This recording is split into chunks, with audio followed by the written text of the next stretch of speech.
Pernah nggak lo mikir, kenapa hampir semua solusi krisis global sekarang arahnya selalu sama? Digitalisasi. Seakan-akan jawabannya cuma satu. Dan dunia dipaksa percaya. Padahal, bisa jadi ini bukan solusi, tapi jebakan. Disclaimer, ingat ya, ini bukan teori liar. Gue cuma nyusun potongan puzzle dari laporan ekonomi, kebijakan global, sampai riset akademik. Lo bebas percaya atau enggak, tapi jangan tutup mata sama fakta-fakta yang ada. Di part sebelumnya, kita bahas gimana mereka menciptakan krisis buatan supaya orang rela masuk ke sistem digital. Nah, sekarang kita bongkar lebih dalam. Blueprint mereka gimana mereka nge-frame jebakan ini soal jalan keluar. Bank Dunia dan IMF udah lama ngomong soal digital public infrastructure. Kelihatannya keren kan?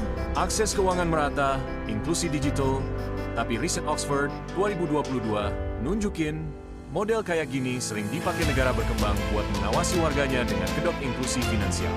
WHO dan WEF juga dorong sistem digital ID kesehatan.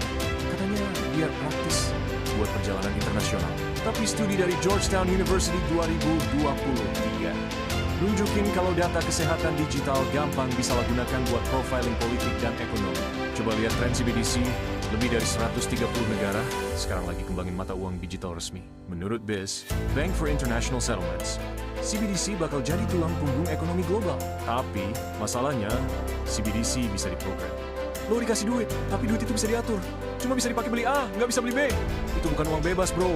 Itu kupon digital. Krisis pangan dan energi juga nggak lepas dari skenario ini. Studi FAO nunjukin pola supply chain global makin terkonsentrasi.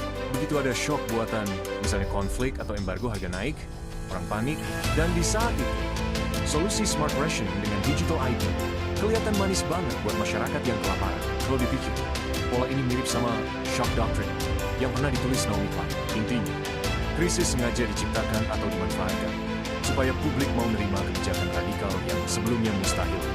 Dan kali ini, kebijakan radikal itu adalah penjara digital global.